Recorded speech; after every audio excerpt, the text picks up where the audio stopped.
The Last Hours of Mike Yocum by S. C. Turnbo. One of the earliest settlers in Marion County, Arkansas, is Mike Yocum, whose name we have mentioned so frequently in these sketches. Mr. Yocum had three brothers whose names were Jess, Solomon, and Jake, and these four men had crossed the deep blue sea to America from Germany when they were little boys. Now, at the age of 17, Mike was captured by the Indians and held captive for 4 years.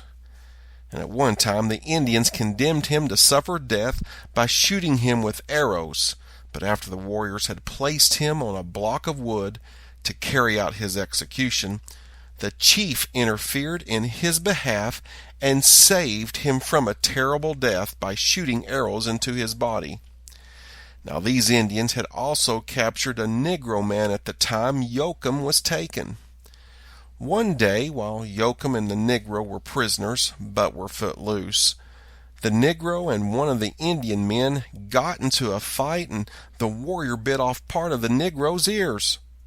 Some years after Yocum and the Negro had made their escape from the Indians, the latter finally fell into possession of Ewing Hogan, an early settler of Marion County, Arkansas. Now, after the death of Ewing Hogan, Cal Hogan, the son of Ewing Hogan, owned the Negro. And as long as Mike Yocum lived, he loved old Ben the Negro because they had been fellow prisoners and suffered together while in the hands of the red men. Ben lived until after the close of the Civil War and died an extremely old age. Now, in 1850, while Yocum lived at the mouth of the Little North Fork and owned a mill there, he was a candidate for the representative of Marion County. His opponent was Captain Henry, whose given name is forgotten, but both men were influential and had many friends, which made the canvass hot. Ned Coker, who espoused the cause of Yocum, was one day talking to one of Captain Henry's friends, and during the conversation relating to the race between the two men, the latter remarked to Coker that Captain Henry was a very nice man and ought to be elected. "Yes," said Mr. Coker, "Captain Henry looks nice enough, but he's a terrible liar."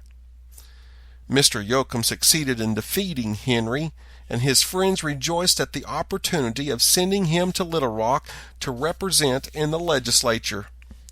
Now, when the war between the states broke out, Mr. Yocum sympathized with the South, but he was too old and feeble to enlist in the army.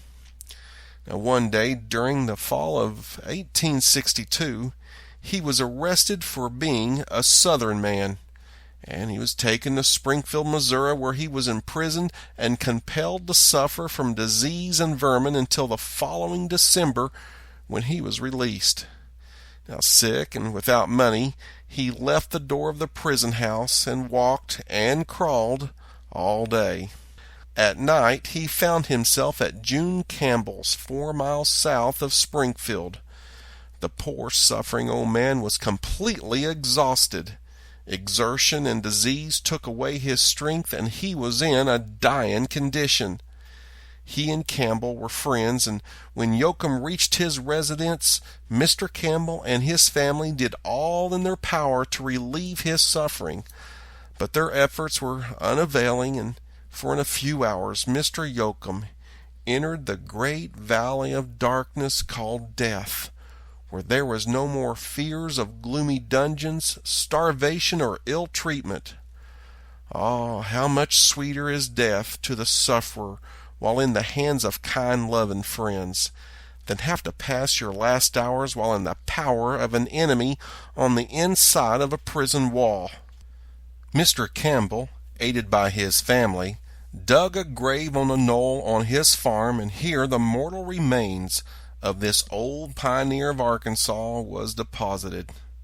Thus passed away one of Marion County's old-timers and one among the best of citizens.